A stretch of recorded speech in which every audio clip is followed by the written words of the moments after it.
Ladies and gentlemen, we have our next session from Abu Ghraib to Guantanamo. Our speaker is Laleh Khalili, and she's in conversation with Molly Crabapple. And this session is presented by AU Financiers. Welcome to JLF, it's the last day. Welcome to Betak. The Jaipur Literature Festival has been a great success, I think, and I hope you enjoyed it, and I hope you will as much enjoy this session here. Thank you very much for being here, and a big applause for our speakers. I'm not sure enjoy is exactly the right word for talking about Abu Ghraib to Guantanamo, but I want to thank you for being here. It's so close to the end of the festival, and I would have thought that you guys would be absolutely shattered and done with, so it's extraordinary to see so many people here. My own presence at the festival, I've just been listening to the questions that people have been asking and have been profoundly impressed with the degree of engagement and excitement and passion in an audience as diverse as this, and it's been incredibly exciting, and I feel very honored to be here. So the way that we're going to run this session is, rather than it being an interview, we're going to do a conversation. I'm going to introduce myself, and then we're going to launch in. We're going to run it for about 40 minutes, and then you guys can jump in with any questions you have. We'll call on you for your questions. By way of introduction, I'm Laleh Khalili, and I'm a professor of Middle East politics at SOAS. I've written a couple of books, the latter of which is the one that is listed here. It's called Time in the Shadows, and it is about detention in various kinds of liberal counterinsurgencies. My lovely interlocutor is Molly Crabapple, who's a New York illustrator and writer who has done a lot of work, including in Guantanamo, and in fact we'll be starting with that. And she has written a book called Drawing Blood, which used to be in the bookshop, but I think it's all sold out, which goes to show how good it is. It's very, very good. So we're here, and we're going to talk about, well, the subject. One of the things that really struck me when I was reading Molly's book in preparation for this was that she opens with her experience of being at Guantanamo, sketching the trial, the military commission of Khalid Sheikh Mohammed. Now, for those of you who may not know, Khalid Sheikh Mohammed has confessed to being the mastermind behind the September 11th destruction of the Twin Towers in New York and the attack on the Pentagon, as well as subsequently of the beheading of journalist Daniel Pearl, US journalist Daniel Pearl in Pakistan. Khalid Sheikh Mohammed was arrested, subjected to torture, 183 times waterboarding. His children were also kidnapped, and they have disappeared. Nobody knows where they are. And he has confessed to all of these various acts of terror, which of course resulted in the deaths of thousands of people. Molly, tell us a little bit about your experience in Guantanamo of sketching, but also of just being there, what it was like, please. I went to Guantanamo the first time in the spring of 2013. Guantanamo, to visit it, is a paradoxical thing. On one hand, everyone thinks that the prison camp is the most notorious and inaccessible place on earth. But on the other hand, because it's America, it has a cheerful slogan: safe, legal, transparent, humane, and conducts press junkets for journalists, which was why I was there. I went to Guantanamo the first time to sketch the pretrial hearings of Khalid Sheikh Mohammed, but my real interest was profiling a young man named Ghraib, someone who's the same age as me, who, like me, drew pictures, but who, when he was 22, was kidnapped in Afghanistan and sold for a bounty to the Americans and tortured, and since then had been detained for 13 years. Now, the experience of drawing in Guantanamo is a unique one. Guantanamo is perhaps the most censored place on earth, and for photographers more than anyone else. To take photos in Guantanamo is like to play some sort of perverse game of Simon Says or Twister, where the military is the judge. Because of sort of a web of rules of operational security, photographers find themselves unable to take pictures of faces, of doors, of cameras, really of anything except the floor and maybe 3 feet above it. Because I was an artist, I could draw around that. Now, the courtroom at Guantanamo Bay is one where Khalid Sheikh Mohammed and the judge and the lawyers would be all the way over there, and then the legal observers and journalists like me would be all the way over there. And in between us would be layers of soundproof glass. Now, this soundproof glass was there on the excuse that Khalid Sheikh Mohammed was some sort of Superman and that it was there for our protection, and that if it wasn't there, he might bound through the glass and murder us all there and then, bring Osama bin Laden to the island to kill us all. But it was actually there because the CIA was controlling the audio, which ran through video monitors that ran on a 40-second delay. Everything I drew there was inspected by a court censor. I had my opera glasses that I was using to get his facial expression confiscated as prohibited ocular amplification. I later returned for the sort of, I like to call it the Potemkin tour, based on the Potemkin villages that were used to fool Catherine the Great about the success of some of her plans. It was this tour of the prison where in America tried to prove that they were just good guys doing a good job and that these were the worst terrorists on earth. And I also drew that as well. And the thing about Guantanamo that is so hard, I think, for any American to do, no matter how critical you are of America, which I've always been, is that Guantanamo is the most American place on earth. It's where our niceness as a country comes smack damp into our inability and unwillingness to be good. It's the place where history is wiped out every 6 months or every 8 months when the army changes over, but where we nourish and we coddle our trauma of September 11th. It's a place without irony. It's a place where America revels in delusions of its own innocence. And it's a place where one of the rare guilty men, Khalid Sheikh Mohammed, is paraded before the press, while at that time over 130 almost certainly innocent men were indefinitely detained, and 100 of them were trying to starve themselves to death to protest against it.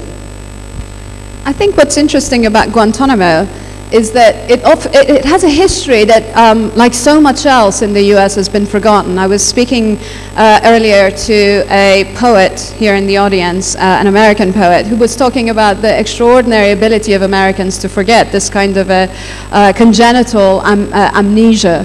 And what is interesting about Guantanamo is the particular colonial history that it has gone through to get to the point it is.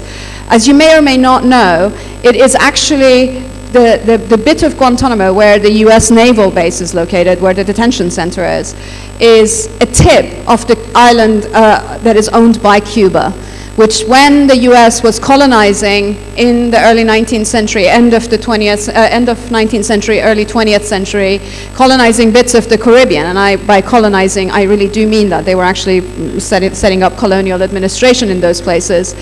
It appropriated from the country of Cuba under an indefinite lease. So that bit of Guantanamo Bay is actually under indefinite lease to the United States. It has always had a naval base there, which the US has held on to, even after Fidel Castro and the communists came to power at the end of the 1950s. And perhaps the most notorious function that it has had before the detention centers of the War on Terror was in the 1990s, when Bill Clinton wanted to stop Haitian migrants from coming to the US. They were diverted there under a horrendously racist discourse that they carried AIDS, that they were all HIV/AIDS infected, and therefore they could not land on mainland US. And so they were put into camps that were subsequently used, actually, as initially in 2000, so the camps were set up in the 1990s for the Haitian migrants. And in 2001, when those camps were needed for detainees from the US war in Afghanistan, those camps that had been used for the migrants, including cages. Outdoor cages with no plumbing whatsoever. Gravel on the floor. Exactly, buckets for hygiene usage. I mean, those pictures, those were converted to Camp X-Ray. Of course, the name X-ray is, alpha through omega. It's a telegraphic alphabet. But at the same time, the kind of transparency of these cages, that seemed to me that to be a very appropriate name for these places. And in fact, if you guys have seen a picture of Guantanamo, of detainees kneeling down, facing away from one another in orange jumpsuits with hoods on their heads in cages, those pictures are from Camp X-ray. What is interesting about Guantanamo, of course, and we're going to talk a little bit more about this at length, is the extent to which it's presented as this kind of a hygienic, sterile, legal place operated according to standard operating procedures, and how much this actually follows the model of supermax prisons in the US. We'll talk about this at some length. But I wanted to actually talk about how this actually contrasts with Abu Ghraib. And because I think that contrast is really quite important. Abu Ghraib was set up in 2003 as a detention center for the US once the US invaded Iraq. It had been a notorious prison under Saddam Hussein, constructed in the 1960s by British and American contractors as a prison, and it had torture rooms that initial accounts of the US military coming into it, initial newspaper accounts actually talk about these torture rooms, which were later actually used by the US military itself. Now, Abu Ghraib ended up becoming a massive detention center, which ended up hosting tens of thousands of more people in its grounds than the actual building could handle. And it was used as a detention center not for anybody necessarily known, although they also had high-value detainees, which are people about whom they had very specific intelligence. But they also conducted, the US often conducted in all of its counterinsurgency wars, things called population sweeps, which is that when, let's say, an IED, an explosive device, or a bomb would go off in a neighborhood, or somebody was shot at, they would sweep through the entire neighborhood and they would arrest what they called MAMs. MAMs are military-aged males. And that military-aged male is any man between the ages, and the age range differed in different settings. But generally, it could go as low as 13 and as high as 65. And in 2003, 2004, and again in 2007, 2008, when the counterinsurgency proper began, that range was about as wide as you can imagine.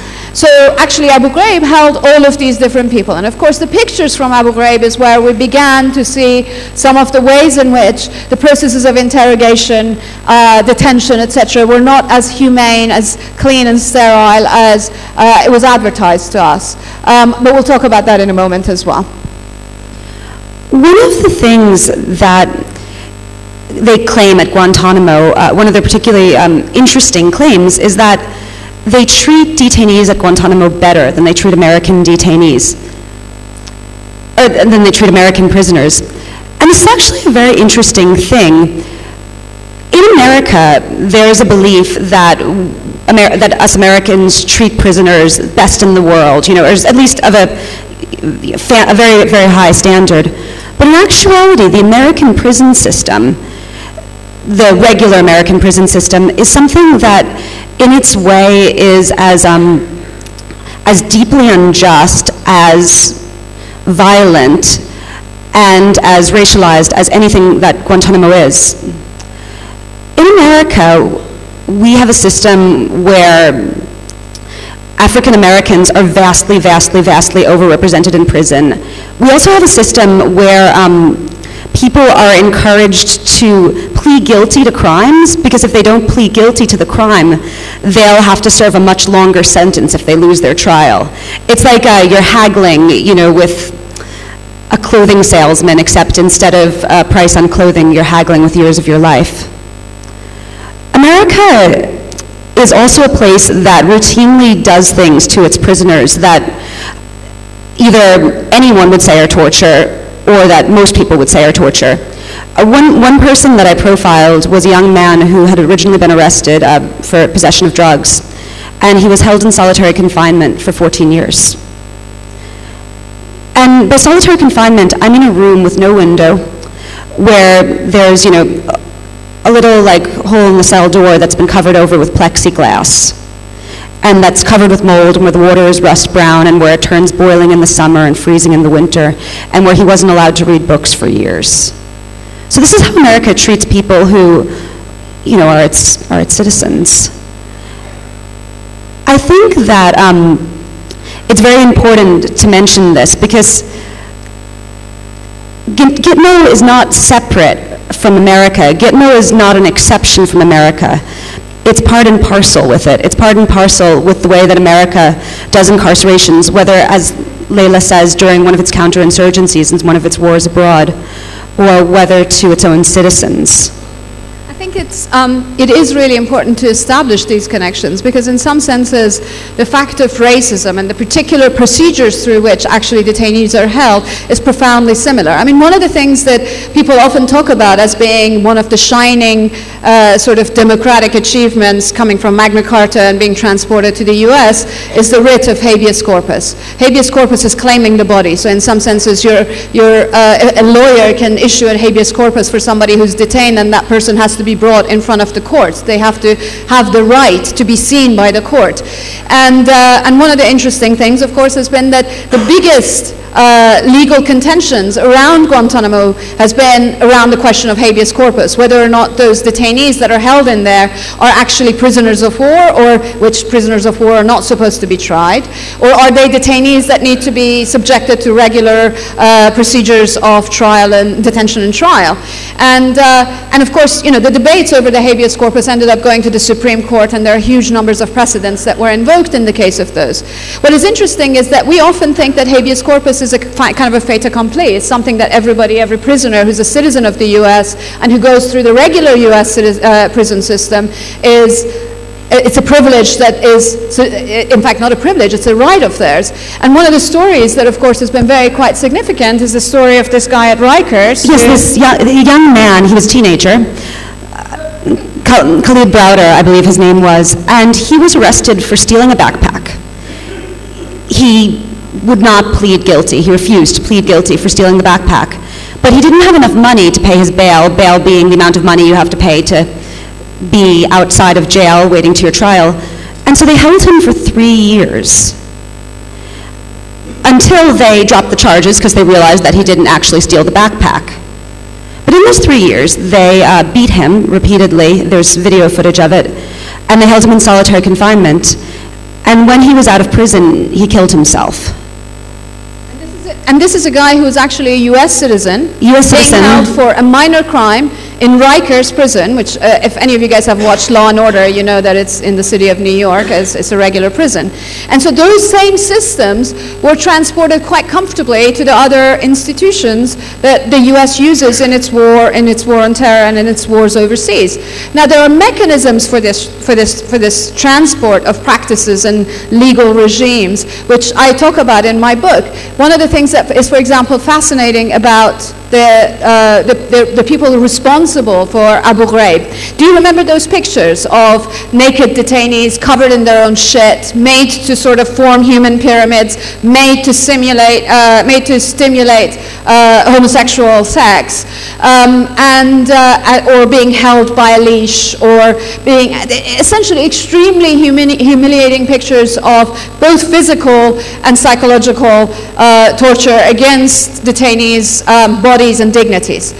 What is interesting is that a number of the National Guardsmen, who are usually reservists, who were called up to come and actually act as guards, as wardens in these prisons, not only in Abu Ghraib, but also in some of the other camps throughout Iraq, and also in Afghanistan. Of course, the National Guardsmen often serve as either policemen or as prison wardens back home, back in the US. So one of the most significant people who had been behind an enormous amount of torture in Abu Ghraib prison was a guy by the name of Charles Grainer, who was a non-commissioned officer who was eventually actually tried and convicted to 10 years in prison for what he'd done. And he was one of the highest ranked people. None of the actual officers, commissioned officers, were ever tried for this. A couple of people were demoted, but that was about it.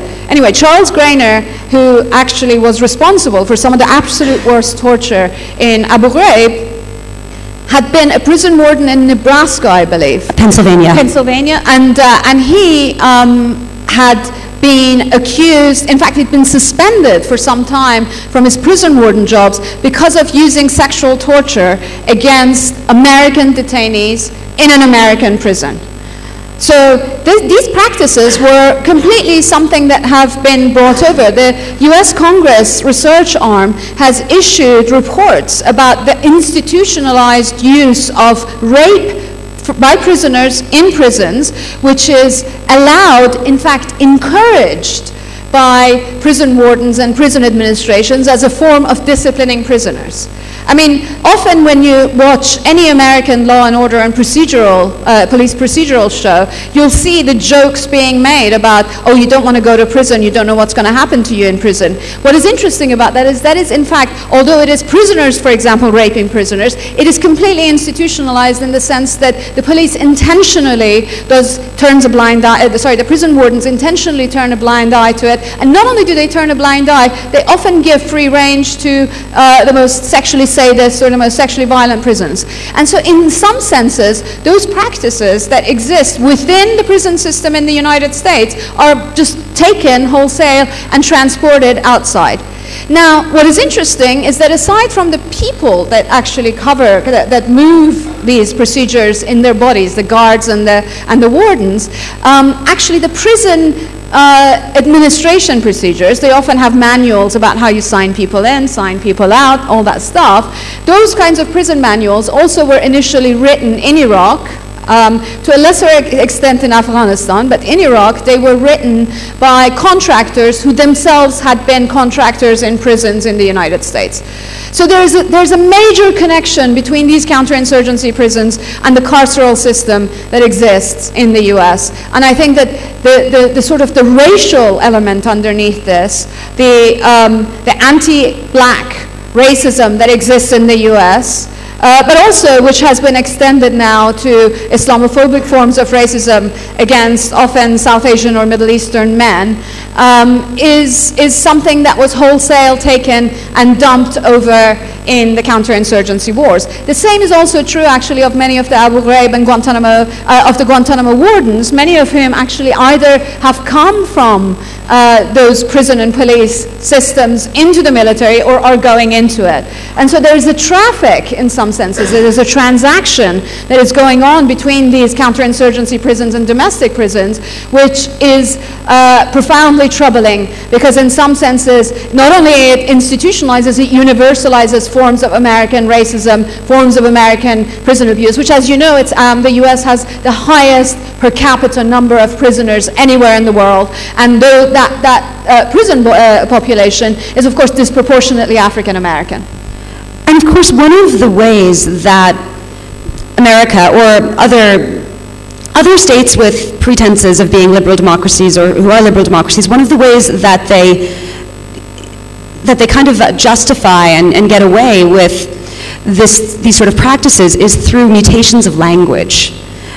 Very, very famously, torture in Guantanamo Bay was known by the euphemism enhanced interrogation. But this isn't a one-off thing. This sort of mutation of language goes to everything in Guantanamo. When the guards ransack someone's cells, it's referred to as a baseline review. Or when a man is force-fed in Guantanamo Bay, it's referred to as e-feeding, like e-books, e. It's named after Ensure, which is a protein drink, which is force-fed through their nose. They stick a tube down the nose, often causing massive scarring of the trachea, and then it goes down, and then they feed Ensure through it. I almost got kicked out of an interview, actually, because I kept referring to it as force-feeding. Oh, yes, and shackles are humane one-point restraints. One particularly surreal room that I visited during that prison tour was the recreation room, they called it. It was, imagine the biggest, big comfy armchair, and then there's a TV, and then you're chained into the armchair with your hand just able to click on the remote. That's how they do recreation in Guantanamo. But yes, they call it humane one-point restraint. But this doesn't just extend to physical practices. It also extends to the justification for incarceration itself. For instance, in Guantanamo, they have this unique legal category. People there are enemy combatants, which means that they are not prisoners, because prisoners have sentences and charges, and they're not prisoners of war, because prisoners of war, the Geneva Conventions apply to them. Instead, they're in this nebulous category. And if you ask people at Guantanamo, when are you going to release these men? They've been cleared, by multiple tribunals, many of them. They've been declared no security risk. When are you going to let them go? The answer will be when the war is over. And you'll say, what war is it? And they'll say, the war on terror. And you'll say, what does that mean? Does that mean when you destroy Al-Qaeda, or are there other groups? And they're like, we don't have any endpoint, no idea of what the end of the war on terror would look like. It's linguistic justification for endless war and thus endless detention.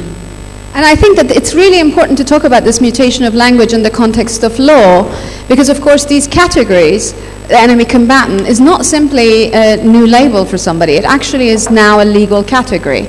And of course the enemy combatant has also got a history, because as Molly mentioned, they're not regular detainees to whom the US law should apply, nor are they prisoners of war to whom Geneva Conventions should apply.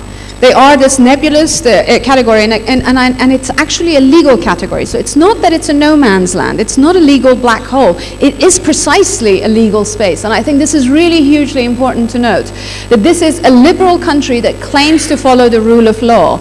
And it transforms the language. It distorts and corrupts the language in this particular way in order to fit new legal categories which permits it to conduct its war in particular ways which are completely and totally against its professed legal corpus. So the enemy combatant itself has a history, and I think that that's really quite important to also mention. It has its use in previous occasions have had to do with situations in which the US has had a presence in other places, for example as spies in China, or where it has captured spies in other places where it wasn't supposed to be and where it wasn't supposed to be operating, and it has actually then brought those people in and called them enemy combatants so that it could, for example, use its own legal system and forms of interrogation on people that it had no business capturing. Not only the enemy combatants, but also, for example, extraordinary rendition, which is a terminology used in order to send a detainee to a country which can do your torture for you. And these countries included Egypt, Morocco, Syria, and a few others. An extraordinary rendition, for example, was, again, a legal category which allowed the US to do whatever the hell it wanted to do, to send people to other countries to do the torturing work for them, because ordinary extradition it would require you to either give assurances about not torturing, or have legal treaties between different countries, or have to follow a set of procedures. Perhaps the most interesting one for me is the military commission, which is, again, this kind of a liminal between and betwixt legal category. It's not a military trial, according to the US Military Code of Justice, which is a very well-formulated set of legal codes, nor is it a regular trial held in the US justice system, but again it's this indeterminate category, which the first time that it was used was against Native Americans. And I think that that also speaks something to this, that there is a kind of a colonial history that has been forgotten in these particular legal categories, in these particular legal practices that are brought forward. And in that instance, when the military commission was used, after a war against Native Americans, the usual, actually, this is long before Geneva Conventions, this is at towards the latter half of the 19th century, when you kept detainees, once the war was over, you exchanged detainees. In this instance, the US chose to try these Native American detainees and then hang several hundred of them. And it did so under the military commission term. It completely invented this category in order to do what it wanted within a kind of an ad hoc legal body. And I think, again, these kinds of ad hoc legal creations, but they are legal creations, end up being something that the US has used extensively in Afghanistan, it has used them extensively in Iraq, and it has, of course, used them in Guantanamo and in extraordinary rendition. And part of what I do in the book is to try to sort of excavate the histories of these legal categories that fall under the infrastructure of incarceration in each of these 4 different settings. So Abu Ghraib, Guantanamo, extraordinary rendition, and in sort of black prisons that are held by the CIA. Though it's interesting that the military commissions, this new form of law that has been invented, is something that's actually been applied to an extreme minority of the people at Gitmo. Nearly 800 men have been detained in Guantanamo Bay. It's down to about 100 now, but nearly 800 have gone through it. Of those, only 7 have been convicted of any crime. And when I interviewed the chief prosecutor of the Khalid Sheikh Mohammed trial, I remember him saying that only 20 people were chargeable. Not guilty, not even charged, chargeable. The rest of them, they didn't have any crimes to charge them with. I mean, part of the process, part of the reason that these detentions happen is actually less about, yes, there are people who have confessed, Khalid Sheikh Mohammed has, or against whom there is evidence that has been obtained not through coercion, not through torture, and so they can be tried. But the vast, I mean, that is a minuscule percentage of people, and certainly none of, it does not apply to people who were in any of the detention centers in Afghanistan or Iraq.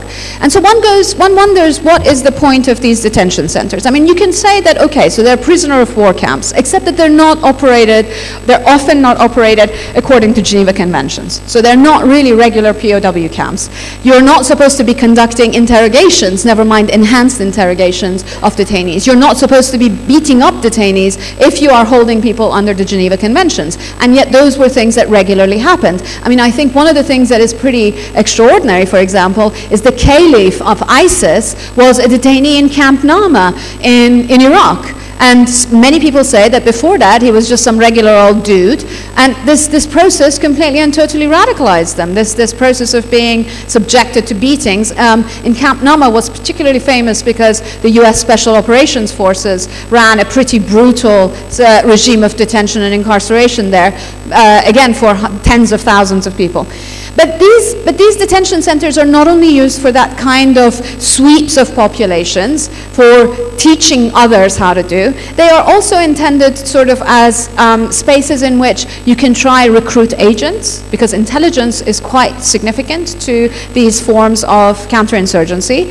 They are places where a number of people are actually kept as hostages. So you bring in the 15-year-old son of somebody that you want, you detain them in the hopes that the father will turn himself in. Or actually, they did that with wives and younger children as well. So there were many detainees that were held. And in fact, some of the pictures that were never released from Abu Ghraib show contractor translators in uniform raping very small children that were held as hostages in Abu Ghraib in order to bring their families in. So those trying to recruit agents is one.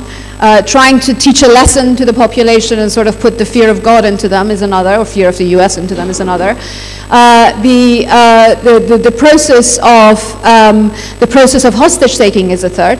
But there's another one, and there's another function to this, which is also actually, again, has a long colonial legacy, which is to some extent relevant to India, and that is collection of information. This is not intelligence, but simply information. As you know, the US put into place, as you may know, the US has put into place in all of its counterinsurgency wars an extensive and now digitized system of biometric data gathering. These biometric data gatherings is everything about information about the body, etc., DNA, fingerprints, and iris prints.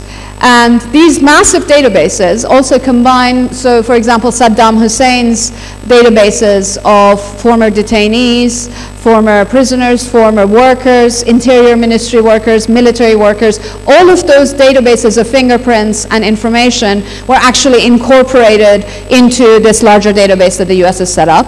When the US enclosed a number of cities in Iraq, for example, the city of Fallujah, in order for people to enter and exit, they had to give their fingerprints. So these are people that have not even been detained, but they had to provide their fingerprints and iris scans in order for that biometric data to be preserved. Which, by the way, you have to do when you're visiting your loved ones at Rikers Island, a prison in New York. You have to, in addition to having lovely and dignified things like the inside of your mouth being searched, you have to give your fingerprints. And any of you who visit the United States and who don't carry an American passport, you probably have to be fingerprinted at some stage as well. And so that biometric data is collected. In a sense, it is becoming a kind of a universal database of biometric data, and which is sitting in Virginia, actually, somewhere, including the stuff from Iraq. What is interesting about this is that you would think, okay, so this is a digital database, something really completely new, right? Massive databases, data mining, all that stuff is really new. But actually, that has a colonial history, which goes back to India. Fingerprinting was invented here, and it was invented by officials of the police who were actually trying to suppress not criminals, but anti-colonial dissidents. And then the fingerprinting was taken from here and transported to Ireland. Well, this is in the early 20th century, before the Irish independence, before the Easter Uprising, and used in Ireland as a method of control of nationalist dissidents there. And then finally, after India and Ireland, it was transported for use by Scotland Yard, by the Metropolitan Police. And so there is a kind of a history. This is regular old fingerprints, which were used originally, again, not as a means of capturing criminals, but as specifically a colonial technology of control and data gathering about anti-colonial dissidents. And I think this is really hugely important to remember, that we now think of surveillance, of drones, of technology, of databases, of a kind of an Orwellian world as one in which data about us is gathered, but something as kind of old school and low tech, well, it's perhaps not low tech, but as fingerprinting was itself a technology of control used in detention, and it was invented in a colonial setting. I think these are really hugely important things to remember, because often they end up coming and redounding back on the citizens of the very country that authorized it, because they thought they were being kept safe, because those technologies of control were supposed to be used over there, not at home. One of the obsessions of Gitmo is also erasing the identities of the people who are inside it, because once you have this population of people, most of whom, the vast majority of whom did nothing, the most dangerous thing in the world is if other people felt sorry for them or felt solidarity for them or even knew about it. So Guantanamo Bay, and I think other American detention centers, did everything they could to erase these identities. In fact, the names of the people who were detained were not even available to lawyers or to anyone beyond their families until a contractor, was he a contractor? No, a military member at Guantanamo secretly copied them down, and his name's Matt Diaz, and mailed them out in a Valentine's Day card to a lawyer so that these people could be represented. But when you go down to Guantanamo as a journalist, this erasure exists in everything. Prisoners' names will never be mentioned. They're only mentioned as numbers. Guards will profess to not knowing them. In fact, the only prisoner who is spoken of by name, besides Khalid Sheikh Mohammed and the 9/11 co-conspirators, is a man named Shakar Amar. And Shakar Amar was the last British detainee. He was recently allowed out and allowed to return to his family in the UK. But he is a man of extraordinary intelligence and rebellion, and that was why he was so threatening to them. To give you a small example of what he was like in Guantanamo. In Guantanamo, they have a library, and everything that goes through the library has to be read by censors. And so Shakar Amar, knowing what he did because he had been incarcerated for so long, was like, these censors are lazy. They're not going to read a long book, And so he would ask for books that were very, very significant. For instance, 1984 by George Orwell, or The Gulag Archipelago by Solzhenitsyn, and then these books would get banned.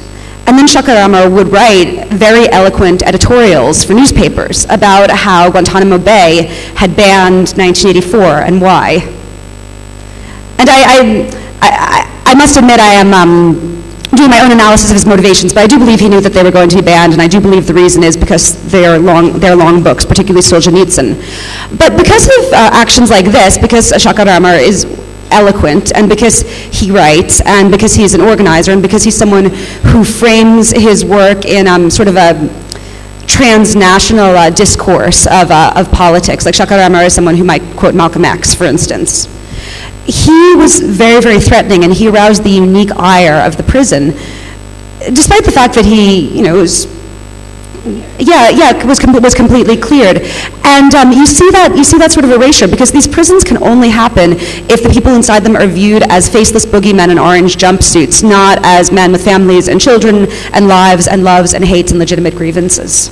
And what's interesting about this is that this is not only a kind of a byproduct of a process of administrative process in which you check somebody and you register them, you give them a database number.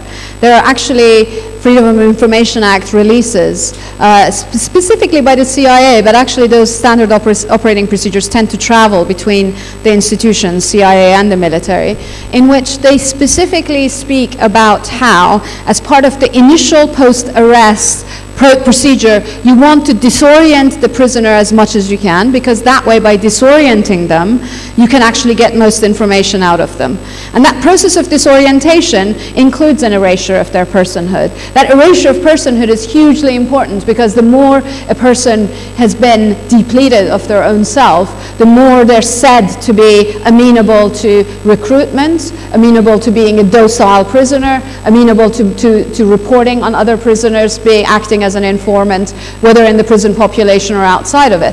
And that sets of practices are actually, you can find them in FOIAs. I mean, this is one of the most extraordinary things. Until I started studying the War on Terror, it always came as an extraordinary surprise to me that the Germans and their allies had kept such complete record of the Holocaust and who they had burned in their ovens. This is, of course, incomparable to 6 million dead, 6 million Jews dead, 20 million others dead in concentration camps and elsewhere of Nazi Germany. But it was always interesting to me that they seem to have kept such a perfect record of their crimes.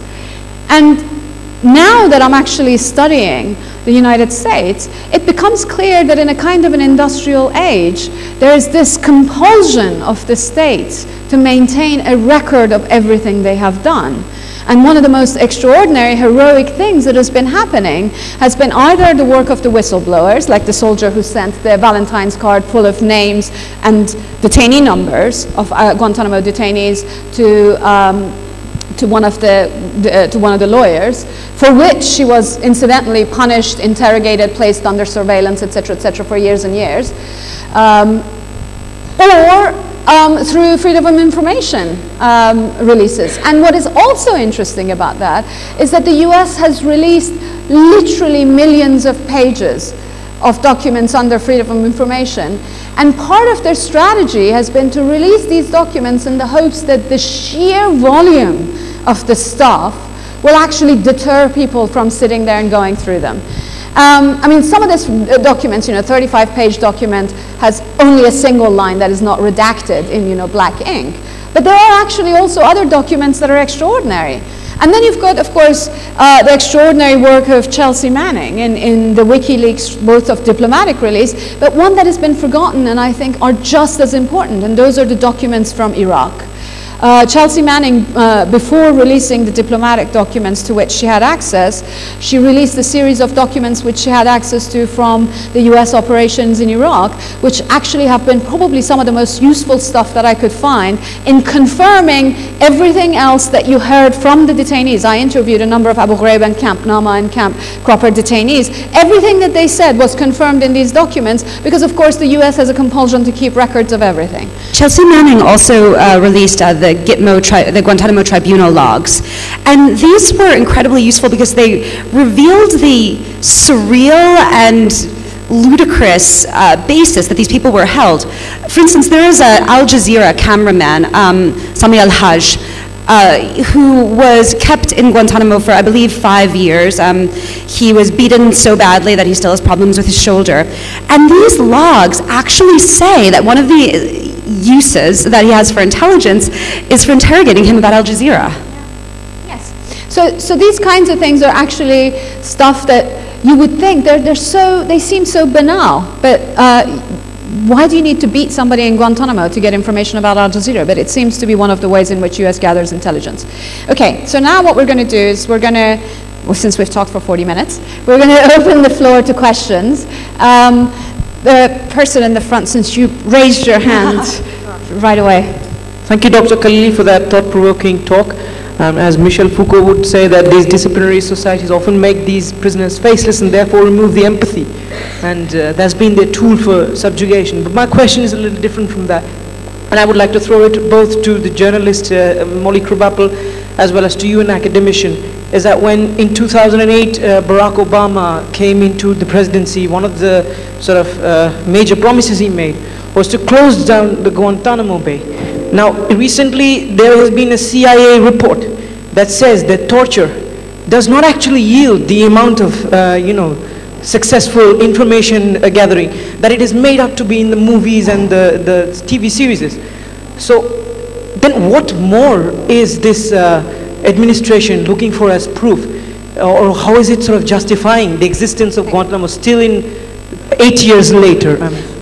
So, Guantanamo, one of the big reasons that's actually kept open is because Congress made a law that said that no money could be spent and the detainees could not be transferred to the mainland US. Most of the detainees who are left in Guantanamo are Yemeni, and Yemen is obviously currently being brutally bombed by Saudi Arabia in the midst of a terrible civil war. But even before that, they didn't want to send Yemenis back to Yemen because they said that it was an Al-Qaeda stronghold and they would join Al-Qaeda. And basically, under Bush, towards the very, very end of his reign, he released, vast scads of detainees, and he went to every single country that he could kind of bribe or bully into accepting, 10 detainees, 5 detainees, 20 detainees. And so, America kind of ran out of third-party countries.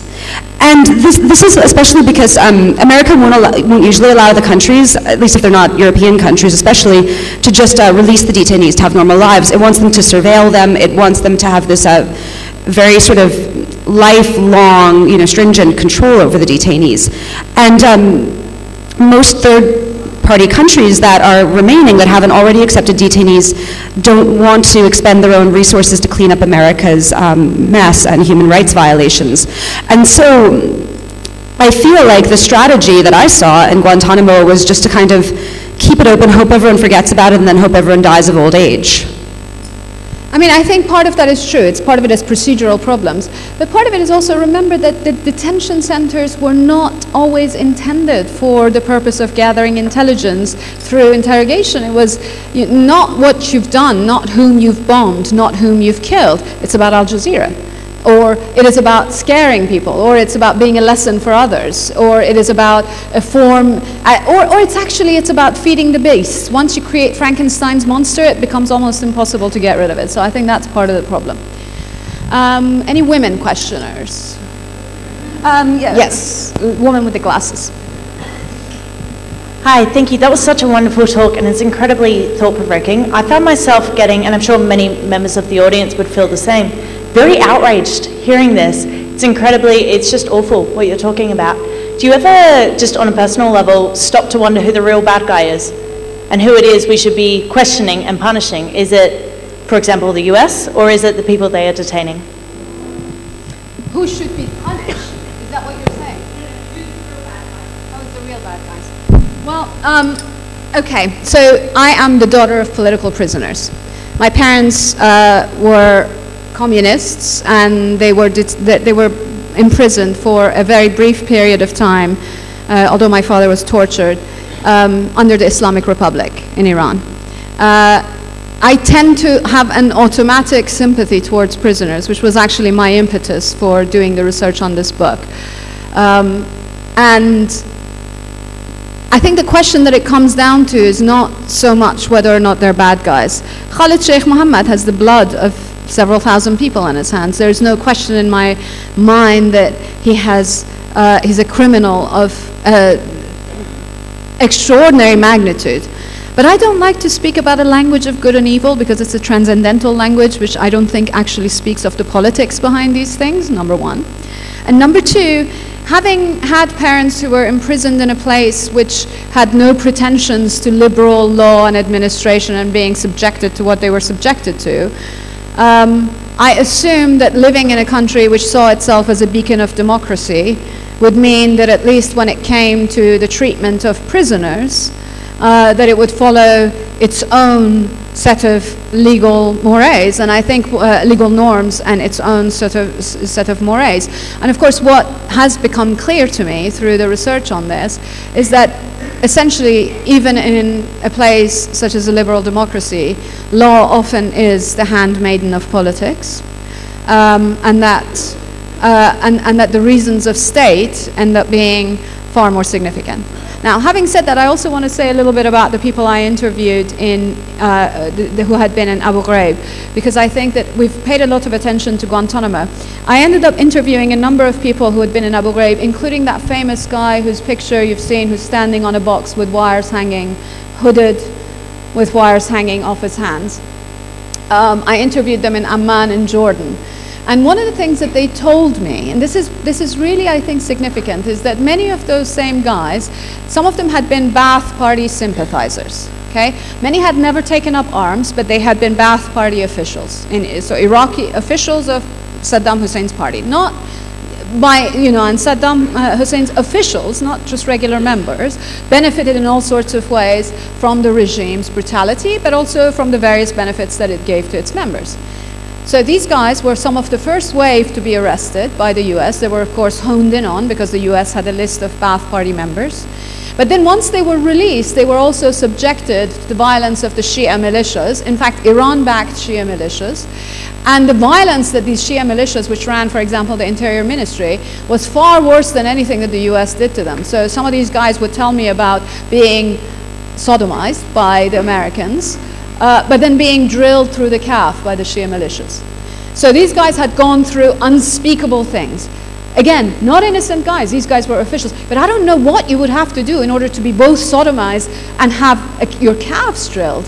I mean, it's not a matter of whether they're good guys or bad guys. It ultimately comes down to a set of, to the ways in which we as humans treat one another, so.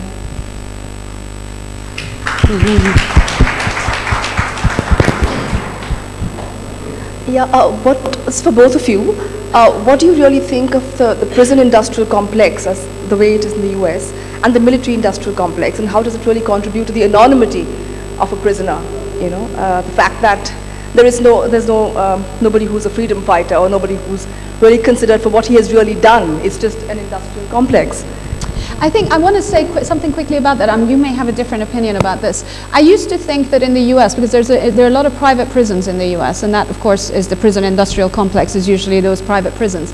I used to think that those were matters of concern, but actually one of my very good friends, Ruthie Gilmore, who's a scholar of internal incarceration, actually of African American incarceration in the US, has pointed out to me and has insisted, is that it doesn't matter that the private businesses are involved. This is a state-sanctioned, legally institutionalized, at federal level and at state level, system of incarceration which is intended in the US in particular to keep African Americans completely and totally under the thumb of the state and disciplined. Where contractors have been, for example, used, as they were extensively in Abu Ghraib and are extensively used in Guantanamo, again, I think that's kind of an incidental to a legally created, state-sanctioned regime of control, torture, and discipline. And I think that Ruthie has persuaded me. I don't know how you feel about that. I generally agree with you. I think that there are specific instances where private prisons have created an imperative to jail more people. There was a scandal in Pennsylvania that was called the Cash for Kids scandal. Pennsylvania is a really kind of a nasty place for prisons, it seems. Yeah, it is. So basically this judge was getting young people, children, like, you know, young teenagers, sent before him for minor things, like graffiti, you know, childish acting up. And even the prosecutor was asking, like, this kid should have to pick up trash, you know, this kid should have some counseling, this kid should, you know, be on probation. But the judge was getting bribes from private prisons, millions of dollars of bribes.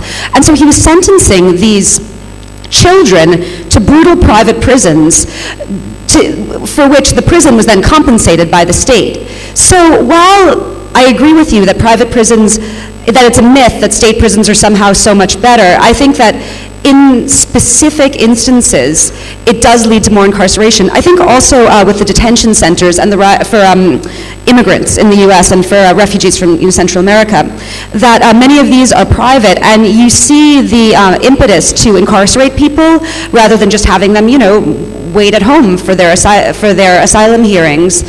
You see that rising at the same time as more and more of these detention centers, which are basically prisons, except with fewer rights, for immigrants are being established. I think one other thing that I think I should mention is that in the case of Abu Ghraib, not Guantanamo, in the case of Abu Ghraib, there were a number of contractors involved in the whole process, both of interrogation and of translation. And until late 2000s, I can't remember, but 2008 or 2009, they were in a legal no man's land where the US laws did not apply to them and the US military code of justice did not apply to them. And so these contractors essentially could do whatever the hell they wanted to, and therefore the CIA actually brought in contractors, and so did the military, precisely because they had carte blanche and plausible deniability. Now that was brought under the attention, lots of investigative journalists wrote about this, and in the context specifically of prisons, of course, this was prisons and other forms of abuse of, for example, people on the streets where contractors were going through in their convoys.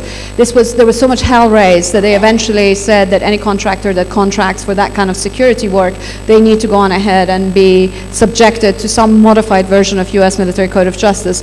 But it does, those kinds of legal oversight issues tend to be important, and they are important, but again, in the grand scheme of things, the scale of torture, abuse, violence, coercion is so vast that those contractors, despite the fact that it's particularly egregious, it's actually quite a small sliver of it.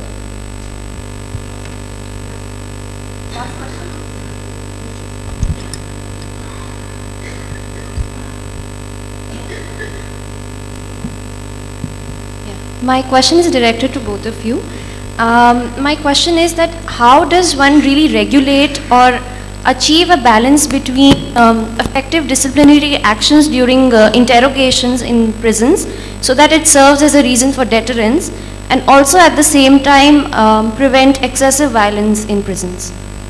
Well, interrogations shouldn't be used as a means of deterrence. Interrogations are for intelligence gathering.